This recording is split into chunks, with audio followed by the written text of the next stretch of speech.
인류 역사를 보면 전쟁터에 나간 왕이 직접 칼을 뽑아서 전쟁에 참여하는 일은 거의 없어요. 제가 지금까지 역사를 읽으면서 그렇게 왕이 나가서 직접 칼 뽑고 싸운 사람은 알렉산드로스 대왕 외에는 제가 본 적이 없어요. 왕이 명령을 내리면 장수들이 칼 들고 전쟁터에 나가서 대신 왕 대신 싸우는 겁니다. 이건 영적 전쟁도 마찬가지예요. 하나님은 예수 그리스도를 통해서, 그리고 마귀는 짐승을 통해서 대리전을 합니다. 또 예수 그리스도는 성령님의 능력으로 사는 그리스도인들을 통해, 마귀는 이마와 손에 짐승표를 받은 비그리스도인들을 통해 싸우는 겁니다. 계시록 13장 5절부터 7절 사이에 자세히 읽어보면 받는다는 말이 4번 나옵니다. 한번 여러분 눈으로 5절부터 7절을 보면 받는다는 말 4번을 얼른 보셔요. 이게 누가 누구에게 뭘 받는다는 거냐 하면 바다 짐승이 용에게서 권세를 받는다는 거예요. 뭘 할 수 있습니까? 이 바다 짐승은 용, 즉 마귀의 대리자구나 하는 것을 알 수 있어요. 계시록 13장은 두 짐승에 대해 말씀합니다. 1절부터 10절까지는 바다에서 나온 짐승에 대해 말씀하고요. 바다 짐승입니다. 11절부터 18절까지는 땅에서 올라오는 짐승의 땅 짐승입니다. 이게 바로 666입니다. 18절에 보면 666이 나옵니다. 아마 다음 주나 그 다음 주에 666에 대해서 제가 설교를 할 거예요. 이 두 짐승이 도대체 뭔 존재냐? 참 죄송합니다. 따라합시다. 바다 짐승, 땅 짐승. 이 두 짐승이 도대체 이 정체가 뭐냐 하는 거예요. 요한계시록 12장에 보면 용에 대해서 나와요. 다 설교했죠. 다 설교했습니다. 용, 즉 마귀의 대리자요 행동대원입니다. 두 짐승은. 또 두 짐승은 예수 그리스도와 교회와 그리스도를 대적하는 적 그리스도예요. 그걸 상징하는 거예요. 엔티 크라이스트, 적 그리스도예요. 그래서 오늘은 지난 시간에 이어서 두 짐승 중 이 바다 짐승에 대해서 말씀을 드리겠습니다. 이 바다 짐승 한마디로 마귀 하수인입니다. 바다 짐승이 하는 말이 두 가지가 있다. 5절 보세요. 5절 상반절. 또 짐승이 과장되고 신성모독을 말하는 입을 받고 그랬어요. 두 가지 말을 합니다. 과장된 말을 하고 신성모독적 말을 한다 하는 거예요. 여기서 이 과장된 말이 뭐냐? 하나님을 깎아내리고 자기 자신을 과장해서 거짓으로 높이는 교만한 말을 말하는 거예요. 그러니까 여러분, 하나님 깎아내리고 자기를 막 하나님 위치로 올리는 거는 이게 전부 이게 마귀가 하는 짓이에요. 교주들이 그 짓 하잖아요. 교주, 내가 하나님이라고, 내가 신이라고.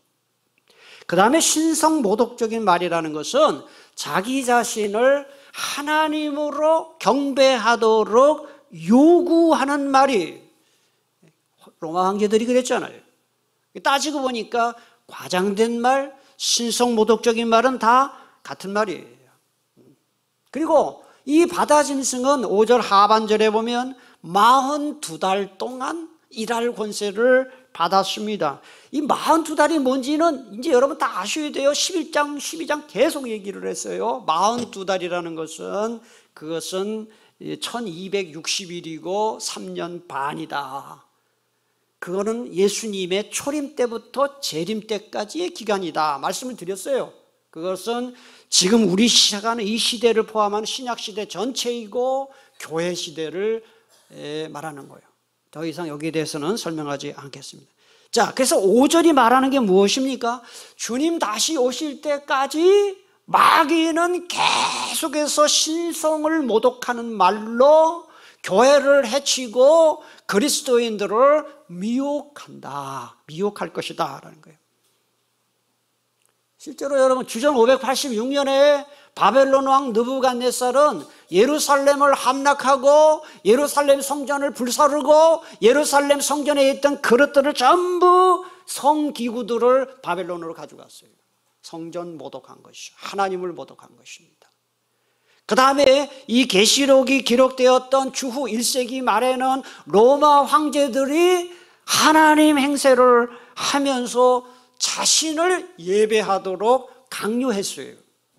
그 대표적인 사람이 계시록이 기록된 주후 95년의 황제였던 로마 황제 제11대 황제인 도미티아누스를 자기 자신을 데우스라고 부르도록 했어요. 하나님으로 부르라고 했어요.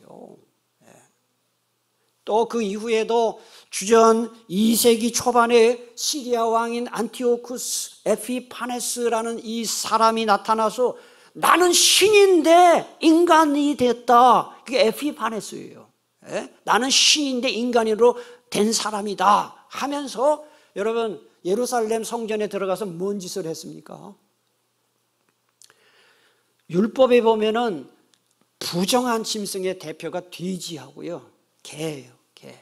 그런데 이 에피파네스가요, 돼지를 잡아서 돼지 피를 성전에다 막 뿌린 거예요. 이는 하나님을 모독하고 성전을 모독한 것이죠. 그 이후에도 이 신성 모독은 계속됩니다. 20세기 초반에 1917년, 1923년 이 여간에 구소련의 초대 지도자인 블라디미르 레닌이라는 사람이 나타났습니다. 레닌은 마르크스, 칼 막스의 이 공산주의를 실천한 사람이죠. 레닌이 나타나서요, 무신론 사상을 소련 국민들에게 퍼뜨렸습니다. 하나님 없다는 거예요. 그래서 어떻게 했느냐? 이 가죽 부대에다가 피를 넣어가지고 그 가죽 부대를 공중에 매달고 사격을 합니다. 그러면 그 가죽 부대가 터지면서 피가 쏟아져 내립니다. 그때 이 미친놈이 뭐라고 얘기했는지 알아요? 하나님 죽었다. 이런 아주 미친 사람이죠. 하나님이 죽었다라고 선포한 이런 사람. 이게 바로 전부 신성 모독죄예요. 하나님을 모독하는. 이런 죄에 대해서 구약 성경 레위기에 보면 돌로 쳐 죽이라고 했어요. 신성 모독죄는. 그 다음에 주 6세기 유스티니아누스 그 법전에도 보면, 그 다음에 중세의 법에도 보면은 전부 사형을 처하도록 그렇게 했어요. 그러니까 이 신성 모독죄는 엄중한 죄예요. 이런 이야기를 하니까 여러분들은 나는 그 죄하고는 아무 관계가 없다. 내가 무슨 하나님을 모독한 적도 없고 성전을 모독한 죄가 없다. 이렇게 생각하기 쉬운데 그런지 한번 보세요. 말로는 우리가 하나님을 얼마나 찾습니까? 매 주일마다 예배에 정기적으로 참여하지만은 우리의 삶이 어떻습니까? 주님의 뜻과 상관없이 자기의 이기심과 탐욕에 따라 사는 경우가 얼마나 많습니까? 이건 내가 하나님 노릇하는 겁니다. 이게 바로 신성 모독이에요. 오늘 이 말씀을 들으면서 정말 우리의 마음속에 내 인생의 주인은 내가 아니라 주님이시다. 아멘이십니까? 이런 결심이 있었으면 좋겠어요. 그 다음에 6절을 보면 바다 짐승, 즉 마귀가 하는 또 다른 행동이 나옵니다. 6절을 제가 봅니다. 짐승이 입을 벌려 하나님을 향하여 비방하되 그의 이름과 그의 장막 곧 하늘에 사는 자들을 비방하더라. 여기 보면은 비방한다는 말이 3번 나와요. 마귀가 하는 짓들이 뭐냐? 하나님을 비방한다. 하나님 비방하는 건 전부 마귀가 하는 짓이에요. 그런데 6절에 보니까 하나님의 이름, 하나님의 장막, 하늘에 사는 자들, 이런 3 구절이 나오는데 다 같은 의미예요, 사실은. 여러분, 그의 이름, 하나님의 이름은 하나님을 대표하는 거잖아요. 여러분 다 이름 있잖아요. 여러분의 이름을 누군가 여러분 이름을 딱 부르면서 막 이름을 막 욕하고 그러면 어떡하겠어요? 가만히 있지 않잖아요. 그의 이름, 하나님의 이름을 모독하는 거. 그건 하나님 모독하는 거예요. 그의 장막이 뭐예요? 하나님이 거하시는 곳이에요. 하늘에 사는 자들이 누구예요? 여기서 하늘에 사는 자들이라는 것은 정말 하늘에 사는 자들을 말하는 게 아니고 이 세상에 살고 있지만 천국 시민권을 갖고 있는 그리스도인들의 모임, 교회를 말하는 거예요. 교회. 여러분, 교회의 주인이 누구예요? 교회의 주인은 목사도 아니고 장로도 아니에요. 교회의 주인은 하나님이셔요. 하나님. 아멘이십니까? 교회의 주인은 하나님이시잖아요. 또 하나님은 교회 가운데 거하시잖아요. 그러므로 교회 비방하는 것은 하나님 비방하는 거예요. 그래서 결과적으로 마귀가 하는 짓이 뭐냐? 하나님을 비방하고 교회를 비방하는 것입니다. 요즘 OTT, 즉 온라인 동영상 이 서비스를 포함해서 다양한 경로로 미디어 콘텐츠들이 쏟아지면서요, 기독교를 희화화하고 반기독교 정서를 부추기는 드라마와 영상물들이 막 쏟아져 나와요. 전 세계적인 열풍을 일으킨 드라마 오징어 게임, 저 뭐 보지는 않았습니다. 오징어 게임 본 분 계시죠? 그 반기독교적인 내용이죠. 그 다음에 또 우리 뉴스에도 방영이 됐었어요. 수리남이라는 영화. 그 마약왕인데 목사요. 이상하게 세상의 영상물들은 이 교회, 목사, 교인들을 완전 광신도들, 이상한 사람들로 영화에 그리고 있습니다. 그렇지 않아도 한국 교회 이미지가 이 나쁜데, 이런 요새 그런 영화 또 드라마, 이런 미디어 콘텐츠, 유튜브 이런 것 때문에 한국 교회에 대한 이미지가 지금 땅바닥까지 떨어졌어요. 저는 뭐 그런 내용들을 제가 잘 보지는 않지만 분명한 것은 지나친 면이 있지요. 억울한 면이 있습니다. 그러나 그렇다고 해서 우리가 꼭 생각할 게 있습니다. 이런 영화나 드라마나 그 다음에 유튜브 같은 게 다 가짜 뉴스냐? 그렇지 않습니다. 모든 매스미디어는 현실에 기반을 두고 있습니다. 무슨 얘기냐? 그런 영화가 너무 호황되면 사람들이 공감하지 않습니다. 어느 정도 공감할 수 있는 부분이 있기 때문에 사람들이 거기에 공감하는 거예요. 그런 것을 생각할 때 우리가 그런 거를 보면서 분노하고 막 데모하고 한을 쏟아놓고 그래서 될 일이 아니에요. 그래서 문제가 해결되지 않습니다. 왜 우리 한국교회가 이렇게 세상 사람들로부터 이렇게 혹독한 비난을 받고 있는지를 한번 돌아봐야 됩니다. 도대체 우리가 어떻게 살았길래 말이죠. 가장 큰 원인이 무엇일까요? 왜 세상 사람들은 교회를 그토록 개독교라고 하고 기독교를 개독교라고 하고 목사를 목사라고 그러고 교인들은 정신병자라고 그러고 왜 그럴까? 그들의 잘못한 점이 분명히 있습니다. 지나친 점이 있습니다. 그러나 한 가지 분명한 가장 큰 원인이 뭐냐? 그들이 예수 믿는 사람에 대해서 교회에 대해서 기대감을 갖고 있어요. 그런데 그리스도인들이 비그리스도인들보다 나은 게 별로 없는 거예요. 그들의 삶을 보니까. 그러니까 사람들이 실망한 것이죠. 네. 요즘 감성 시대라고 합니다. 디자인 시대라고 합니다. 그래서 이 핸드폰이라든지 컴퓨터라든지 가전제품 아무리 품질이 좋아도 디자인이 좋지 않으면 사람들 사지 않습니다. 저는 이 영적인 면도 마찬가지라고 생각합니다. 어떤 면에서 우리 그리스도인들은 예수 그리스도의 포장지입니다. 복음의 디자인입니다. 예수 믿지 않는 사람들은 성경에 대해서 호감을 갖고 있고 복음에 대해서 호감을 갖고 있을 수 있습니다. 예수님에 대해서 호감을 갖고 있을 수 있습니다. 그런데 예수 믿는 사람들의 모습과 삶을 보고 예수님을 믿을 것인지 믿지 않을 것인지를 판단합니다. 그런데 많은 비그리스도인들이 성경에 대해서 예수님에 대해서 호감을 갖고 있었는데 예수 믿는 사람들이 이기적이고 배타적이고 탐욕적으로 사는 모습을 보면서 성경에 등을 돌리고 예수님에게 등을 돌리는 일들이 얼마나 많은지 몰라요. 혹시 여러분의 마음을 거북하게 할까 참 두렵습니다만은 여러 명절 치르면서 일가 친척들 모인 일들이 있었을 거예요. 그러면은 믿지 않는 형제들도 있었을 거예요. 분명히 있었을 거예요. 뭐 얘기하다가 혹시라도 여러분들 예수 믿는 거 다 알 겁니다, 형제들이. 그런데 뭐 돈 문제라든지 예민한 문제에 있어서 예수 믿는 사람들이 믿지 않는 형제들, 친척들보다 나은 게 하나도 없다. 더 야박하다. 그러면 결과적으로 그거는 그들을 예수님으로부터 멀어지게 만드는 것입니다. 우리에게 이런 이 모습이 있지 않은지 한번 돌아봐야 할 책임이 있어요. 그게 바로 6절에 나오는 하나님을 비방하는, 이래 우리가 가담하는 것이 될 수 있다는 거예요. 자, 7절은 주님 다시 오실 때까지 마귀가 계속해서 교회와 그리스도인들을 핍박하고 미혹할 것에 대해 말씀합니다. 10절을 제가 보겠습니다. 또 권세를 받아 성도들과 싸워 이기게 되고 각 족속과 백성과 방언과 나라를 다스리는 권세를 받으니, 여기서 성도들과 싸워 이긴다는 것은 성도를 핍박한다는 뜻이에요.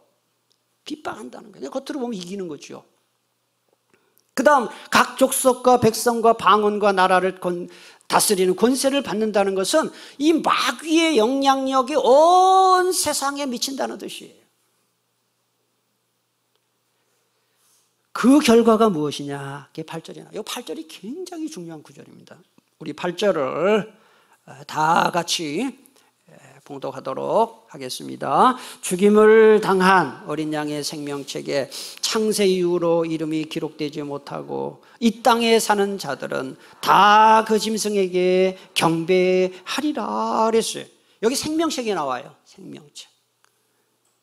이 생명책이 무엇일까요? 하나님의 택하심을 받아 구원받은 성도들의 명단이 기록된 책입니다. 구원 명부입니다. 그게 생명책입니다. 그게 하늘에 있습니다. 생명책. 그런데 이 생명책은 우리에게 두 가지 중요한 진리를 가르쳐 줍니다. 첫째, 십자가에서 죽임을 당한 어린 양 예수님을 믿는 사람들만 구원받는다는 진리를 가르쳐 줍니다. 어떻게 할 수 있느냐? 그냥 생명책이라고 하지 않고, 여러분 8절을 잘 보세요. 생명책이라는 앞에 어떤 말이 나오는지 한번 같이 읽을까요? 시작. 죽임을 당한 어린 양의 생명책이라 그랬어요. 죽임을 당한 어린 양 누구예요? 예수님이죠. 여러분 아주 뭐 이제는 탁탁 답이 나오네요. 계시록 박사가 다 됐습니다. 이제 죽임을 당한 어린 양 예수님이죠. 예수님의 십자가를 믿지 않는 자는 생명책에 기록될 수 없다는 것을 암시하는 거예요. 첫째가 그 진리예요. 두 번째는 어떤 진리냐? 우리의 어떤 노력이나 자격이나 공로에 의지하지 않고 전적으로 하나님의 은혜로 구원받는다는 진리입니다. 뭘 보면 알 수 있을까요? 여러분 8절을 잘 보시면요, 이 땅에 사는 자들이라는 말이 나오는데 이 사람들은 구원받지 못한 자들을 가리키는 거예요. 이 땅에 사는 자들, 구원받지 못한 자들을 뭘로 설명하는지 잘 보세요. 8절을 보세요. 생명책의 창세 이후로, 세상이 창조된 이후로 이름이 기록되지 못한 자들이라 그랬어요. 이걸 바꿔 말하면 뭐예요? 구원받은 자들은 창세 이전의 생명책에 기록된 자예요. 여러분, 우리가 주일날 교회 예배 나오는지 안 나오는지, 그 다음에 나쁜 짓을 하는지 안 하는지 하나님이 다 본 다음에 너 정도면 됐어 하고 구원을 주시는 게 아니에요. 우리가 태어나기도 전에 창세 전에 생명책에 기록된 사람들이 구원받는다고 했으니, 우리가 구원받는 것은 내가 뭐 열심히 하고 뭐 무슨 하나님 보시기에 합당한 자격이 있어 구원받는 것이 아니라, 우리가 구원받는 것은 전적으로 하나님의 은혜로 구원받는다 하는 거예요. 이게 그걸 보여주는 거예요. 실제로 제가 목회하면서 느끼는 게 많아요. 믿음은 정말 이건 선물이구나 하는 걸 많이 느껴요. 여러분, 예수 믿지 않는 사람들 중에 점잖은 분 많아요. 그리고요, 인품이 훌륭한 분 많아요. 그런데 사람은 참 좋은데 죽어도 해서는 안 믿어요. 여러분 아마 가족이나 친척 중에도 그런 분 있을 거예요. 야, 저런 분들한테 전도하면 참 점잖게 받아들이겠다 싶죠? 죽어도 안 믿어요. 나한테 그런 얘기 하려면 다시는 말 걸지 말라 그래요. 그런데 깡패같이 생긴 그 예수 믿을 것 같지 않은 사람인데 믿음이 들어가서 예수 잘 믿는 사람도 있어요. 제가 옛날에 학교에서 학교 다닐 때 교수님을 모시고 한 2년 제가 조교 생활을 했어요. 제가 모시고 있는 교수님이 아주 남자다운 분이에요. ROTC 출신인데 아주 남자다운 분, 경상도 사나이예요. 저를 참 아껴주고 저를 조교로 썼는데, 그래서 제가 밥 먹을 때마다 기도하고 이런 걸 봤거든요. 근데 그냥 제가 깜짝 놀란 게 밥 먹을 때 이렇게 같이 이제 그분이 가끔 저를 교수 식당으로 불러서 같이 밥 먹자고 해서 이제 기도를 하고 밥 먹으면은 얼마나 점잖은지 같이 기도해요. 교회 안 다니는 분이에요. 그래서 이분은 전도하기 쉽겠다. 죽어도 합니다. 내가 그때 느낀 게 있어. 이거 예수 믿고 구원받는 것은 어떤 인품이나 성격이나 지식이나 이거 아무 관계 없어요. 예수 믿고 구원받는 것은 전적으로 하나님의 은혜예요. 아멘이세요? 여러분 예수 믿을 자격 있어 내가 예수 믿는다고 생각하는 사람 있어요? 하나도 없어요. 예수 믿을 자격 아무도 없어요. 우리 중에는. 저희 목사님 저도 내가 예수 믿을 자격 하나도 없어요. 그러니까 구원받는 것은 이게 전적으로 하나님의 은혜구나 하는 걸 알 수 있어요. 예수님이 한 번은 제자들을 마을로 보내서 전도하고 와라 보내셨습니다. 그러니까 제자들이 전도하고 왔어요. 전도하러 갔더니 막 귀신 떠나가고 막 안수기도 했더니 막 병이 나고 막 제자들이 신이 나가지고 예수님 우리가 막 기도했더니 귀신 도망가고 병이 났고 막 그렇게 보고를 하니까 예수님이 그만해 그러면서 이렇게 말씀하셨어요. 누가복음 10장 20절에 귀신들이 너희에게 항복하는 것으로 기뻐하지 말고, 그 다음에 같이 읽겠습니다. 시작. 너희 이름이 하늘에 기록된 것으로 기뻐하라 하시니라. 하늘에 기록된 거 무슨 책에 기록됐다는 거예요? 생명책에 기록된 거예요. 여러분은 언제 무슨 일로 가장 기뻐하십니까? 사람마다 다 다르겠지만 애들이 공부를 잘할 때 기뻐할 수 있고, 생각지도 않았는데 보너스가 나오고 부수입이 생기고 기쁘고 좋지요. 또 친한 사람과 여행을 좋죠. 그럴 때 다 기뻐해. 그런데 그리스도인이 가장 기뻐하고 가장 감사해야 할 일은 좀 아까 주님 말씀하셨어요. 네 이름이 하늘나라의 생명책에 기록돼서 하나님의 자녀가 된 것을 기뻐하라 그랬어요. 여러분, 내가 예수 믿고 구원받아서 하나님의 생명책에 기록되었다라고 믿는 것을 조금 어려운 말로 구원의 확신이라 그래요. 이 구원의 확신을 갖고 사는 사람은 인생에 어려움을 당하고 신앙에 어떤 시험이 들어도 금방 이길 수 있어요. 왜 그런지 알아요? 나는 하나님의 자녀다 하는 자존감이 있기 때문에 그래요. 오늘 말씀 듣는 여러분의 마음속에 그런 내가 하나님의 생명책에 기록된 하나님의 자녀라는 그런 자의식이 있게 되기를 축복합니다. 8절은 바로 그걸 위해서 기록된 거예요. 생명책에 기록되지 못한, 구원받지 못한 사람들은 다 어떻게 한다 그랬어요? 8절을 잘 보시면은 이 땅에 사는 자들, 생명책에 기록되지 못한 자들은 다 어떻게 한다 그랬어요? 짐승에게. 이 짐승이 뭐예요 도대체? 짐승은 로마 황제를 말하는 거예요. 그 당시 로마 황제를 신으로 숭배한다 그 얘기. 그러나 생명책에 내 이름이 기록됐다, 구원의 확신을 가진 자들은 아무리 핍박이 와도 그걸 다 이길 수 있다, 이제 그 얘기를 하는 거예요.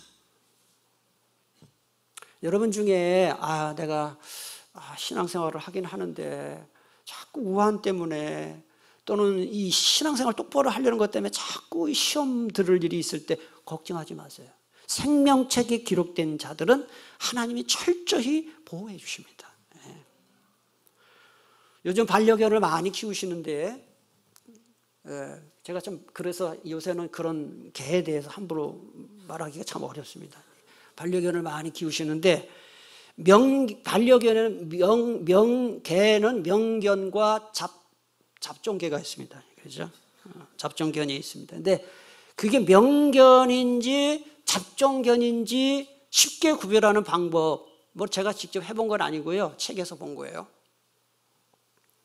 이 개를 굶겨요. 배가 고프게 한참 며칠 굶긴 다음에 고기 덩어리를 가져와서 거기에다가 수면제나 무슨 약품으로 이렇게 뭐 치명적이지 않은 약을 묻혀요. 그리고 딱 개에게 주면은 잡종견은 어떻게 할까요? 그냥 먹습니다. 그런데 명견은 그렇게 하지 않는데요. 명견은 가장 먼저 뭘 할까요? 냄새를 맡아요. 냄새를 맡고 약품 냄새가 나면 거들떠보지도 않는다는 거예요. 배가 고파도. 여러분 집에 가서 한번 여러분 갖고 있는 반려견이 명견인지 잡종견인지 아마 대부분 잡종견일 겁니다. 제가 이런 얘기 왜 합니까? 배가 고픈 그 고난이잖아요. 고난이 닥칠 때 참 그리스도인과 거짓 그리스도인이 확실히 구별된다는 거예요. 참 그리스도인은 고난이 오면, 참 그리스도인은 고난이 오면 하나님께 더 매달립니다. 더 기도합니다. 더 예배 나옵니다. 근데 거짓 그리스도인은 어려운 일 당하면 교회 떠납니다. 예배 안 옵니다. 제가 참 그게 안타까워요. 우리 교우들 중에도 너무 내가 봐도 너무너무 힘들겠다 싶은 어려운 일을 당했을 때, 야, 저분은 더 기도해야 되는데, 더 예배 나와야 되는데 싶은데 하나님과 인연을 끊어요. 교회와 인연을 끊어요. 이게 거짓 신앙이었어요. 거짓 신앙. 예? 요한계시록이 기록된 당시와는 달리 요즘은 우리가 하나님 믿는다고 경찰이 와서 잡아가는 일도 없고 순교당하는 일 없습니다. 하지만 고난이 없지 않아요. 신앙 때문에 받는 고난이 있습니다. 예를 들면 주일 지키는 문제, 이거 여러분들 자유롭게 주일 지키는 분도 계시지만은 가족 때문에 교회 왔다가도 얼른 가야 하는 분들 꽤 계셔요. 믿지 않는 가족이 있을 때 신경 엄청 쓰이는 거죠. 그 다음에 제사 문제 때문에 막 가족 간에 분란이 나고, 이게 신앙의 문제거든요. 제사 지내면 안 돼요. 천주교에서 제사 지내도 된다고 가르치는데 제사 지내면 안 돼요. 제사 지내, 그게 뭐 문제 됩니다. 제사는 없어야 되는 거죠. 이런 문제 가지고 막 갈등이 벌어지는 거죠. 주일날 애들을 교회 보낼 것이냐, 학원에 보낼 것이냐, 이런 갈등. 직장이나 또 사업장에서 뇌물을 주고받는 이런 회사가 있잖아요. 그 신앙 양심을 지키는 많은 갈등들이 있어요. 제가 학교 다닐 때, 제가 80년에 학교 다녔잖아요. 제가 80학번입니다. 그때는 보면은 제가 신앙이 그땐 좋았어요. 근데 제일 힘들었던 게 뭐냐 하면은 이 술 먹는 거. 지금 대학교는 모르겠는데 제가 대학교 다닐 때 술 엄청 먹었습니다, 애들을. 개강한다고 술 먹고, 종강한다고 술 먹고, 휴강한다고 술 먹고, 친구 군대 간다고 술 먹고, MT 갔다고 술 먹고, 기분 나쁘다고 술 먹고, 술 많이 먹었어요. 남자애들 당구장 가고 맨날 공부 안 하고, 그 다음에 게임 가고, 이게 완전 세속적인 대학 문화였습니다. 저는 술이나 당구나 이건 근처에도 안 갔습니다. 게임 때문에 학교 수업 안 간 적은 있지만은, 그 정도는 괜찮죠. 그 정도는. 이 술 문제 때문에 참 그때 많이 좀 왕따 당하고, 술 모임에 안 가면 완전 남자 취급도 안 하고, 이런 문화가 지금도 직장 사업장에서 있을 거예요. 그런데요, 분명한 게 있습니다. 구원의 확신이 정말 확실한 사람은 이런 불이익, 이런 갈등을 충분히 이길 수 있습니다. 그렇게 되기를 축복합니다. 9절을 보니까 누구든지 귀가 있거든 들을지어다 그랬어요. 귀 없는 사람이 어디 있습니까? 이게 무슨 말이에요? 예수님이 중요한 말씀하실 때 이런 얘기를 해요. 그래서 요한계시록 2장과 3장에 보면은 소아시아 7교회 편지 끝 마무리에 보면 성령이 귀 있는 자는 성령이 교회들에게 하시는 말씀을 들을지어다 나와요. 2장 3장 나중에 한번 찾아보세요. 나온다. 보험서에도 보면은 하나님 나라를 비유로 설명하면서 귀 있는 자는 들어라. 이게 뭐예요? 중요한 얘기를 한다. 그 얘기예요. 내가 지금 중요한 얘기를 들어라. 그러면서 이제 마지막 결론으로 10절이 나오는 거예요. 자, 우리 10절 마지막으로 우리 함께 봉독하겠습니다. 사로잡힐 자는.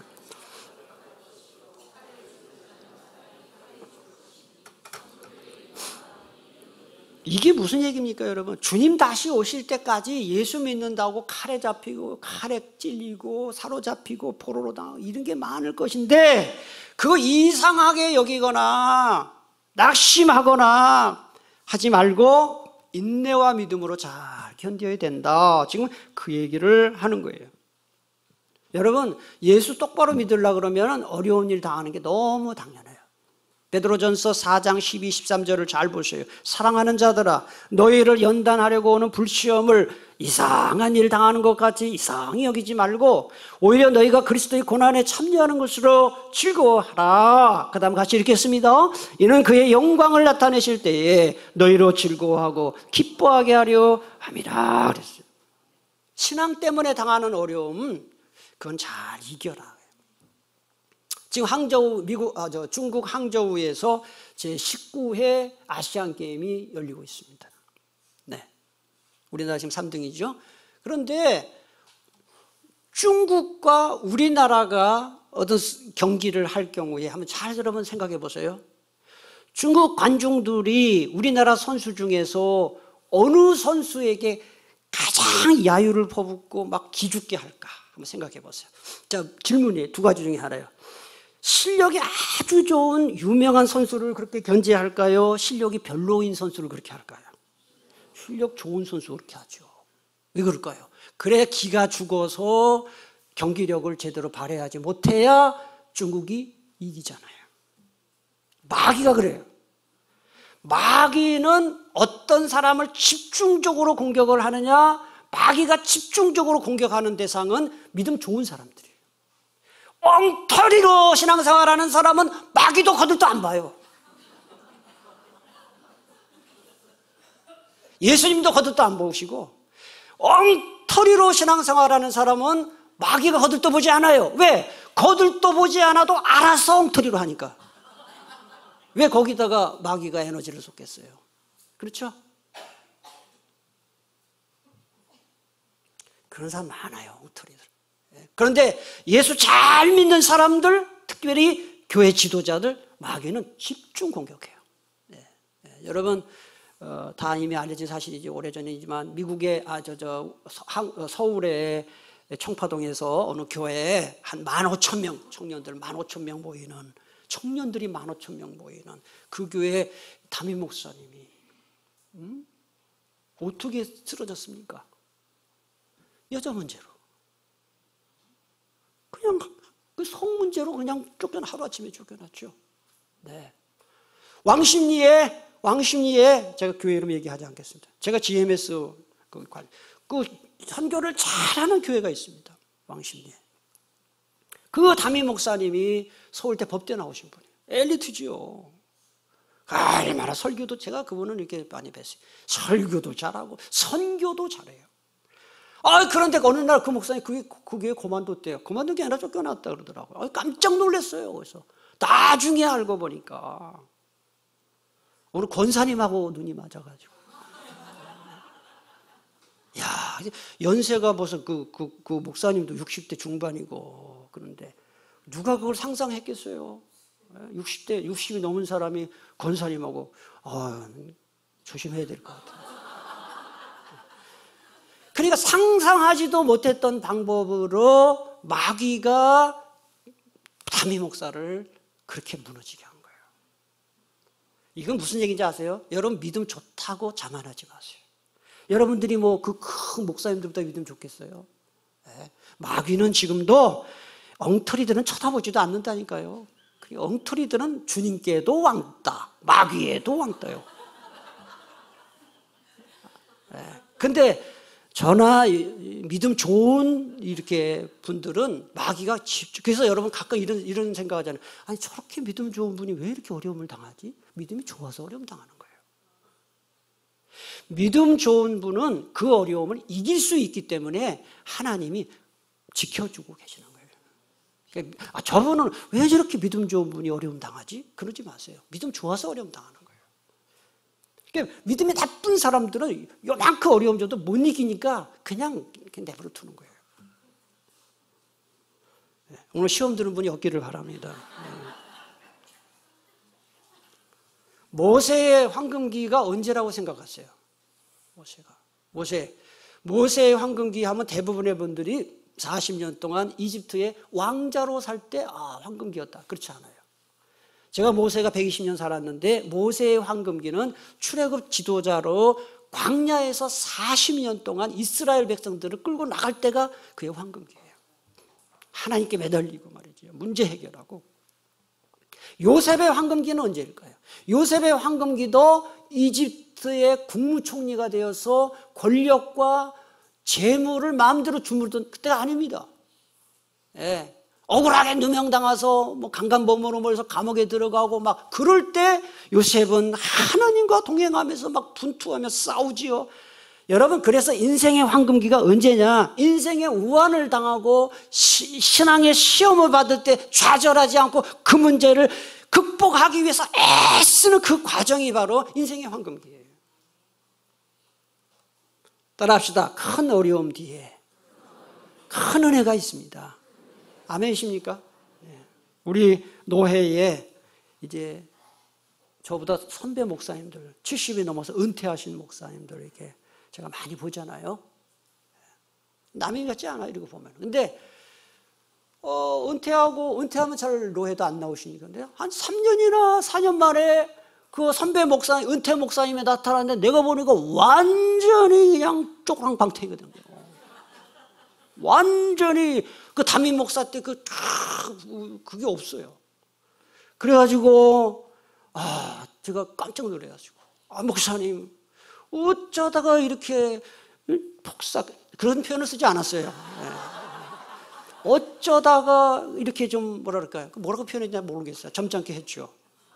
그랬더니요, 제가 큰 진리를 깨달았어요. 여러분, 지난 주간처럼 추석 이렇게 긴 연휴, 하여튼 그런 공휴일이 며칠씩 있는 이런 이 담임 목사는 그 공휴일이 아무 관계가 없습니다. 오늘 이 설교 준비 지난주 계속 나와서 했습니다. 공휴일에 제가 설교 준비 안 하면 설교를 할 수가 없습니다. 그래서 공휴일 아무 관계 없습니다. 공휴일이 길면 길수록 저는 나쁩니다. 왜냐하면 또 그래도 교회가 좀 시끄럽기도 하고 부격자들도 있고 우리 권사님들 집사 왔다 갔다 해 좀 신이 나는데 혼자서 절간에 있는 것처럼 그런데 그러니까 제가 어떤 때는 좀 쉬고 싶다 하는 생각이 들 때가 있어요. 쉬지를 못하니까 주일은 그대로 있잖아요. 그러니까 제가 그런 얘기를 했더니 그랬어요. 목사님 너무 설교 부담도 많고 또 이렇게 바쁘고 그래서 나는 은퇴하면 참 좋을 것 같다고 했더니요. 내가 그때 깨달았어요. 이 목사 그런 소리 하지 마. 너 내 나이 되면 금방 알아. 문제가 있어서 그거 해결하려고 노력을 하고 그다음에 목회하느라고 신경 쓰고 그때가 정말 좋을 때야. 내가 은퇴하면 쉬면 좋을 줄 알았는데 아침에 일어나도 갈 데도 없고 오래는 사람도 없고 시간은 많은데 할 게 없어. 폭삭 들고 자기가 폭삭 늙었다 그래. 내가 하고 싶었는데. 그래서 내가 느낀 게 있어요. 맞다.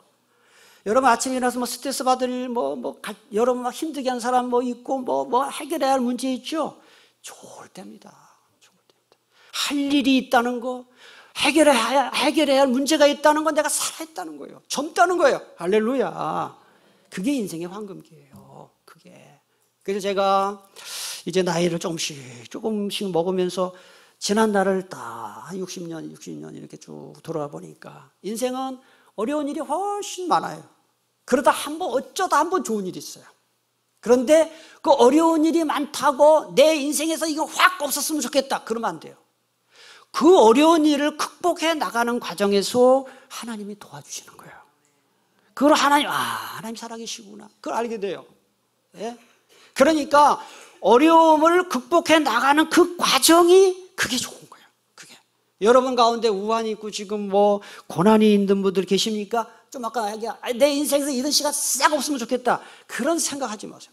한탄은 신세타령, 우울해하고 절대로 그러지 마세요. 여러분, 지금 문제가 있고 어려움이 있으면 그 문제는 해결하면 되는 것이고 그걸 하나님께 맡기면 돼요. 아시겠습니까? 하나님의 은혜만 임하면 해결되지 않는 문제는 하나도 없어요. 하나도 없어요. 그래서 저는 하나님의 은혜는 뭐와 같으냐? 마취제와 같다. 제가 옛날에 이 병원에 가서 건강검진 받을 때 위내시경 하라고 그러면 나 죽으면 죽었대 그러면 제정신에는 못한다. 그래가지고 안 했어요. 근데 어느 날 프로포폴이 나와서 수면 내시경. 수면 내시경 하니까 얼마나 편안한지. 이제는 막 무조건 해요. 네. 수면 내시경 하니까 이거 아니 뭐 주사 들어가요? 그런데 뭐 정신을 못 차리겠어요. 그러나 아니 왜 내시경 안 해요? 의사 선생님한테. 그러니까 다 했어요 그러더라고요. 고난이 아니에요. 아니 좋더라고. 이래서 프로포폴을 맞는구나. 네. 여러분, 하나님의 은혜가 임하면 고난을 고난으로 생각하지 않습니다. 왜요? 하나님이 도와주시기 때문에. 하나님의 은혜, 그 다음에 믿음, 인내. 10절 끝에 보세요. 성도들의 인내와 믿음. 하나님의 은혜, 믿음, 인내. 이거로 여러분의 고난을 잘 이기고 우환을 이기시기를 축복합니다. 기도하겠습니다.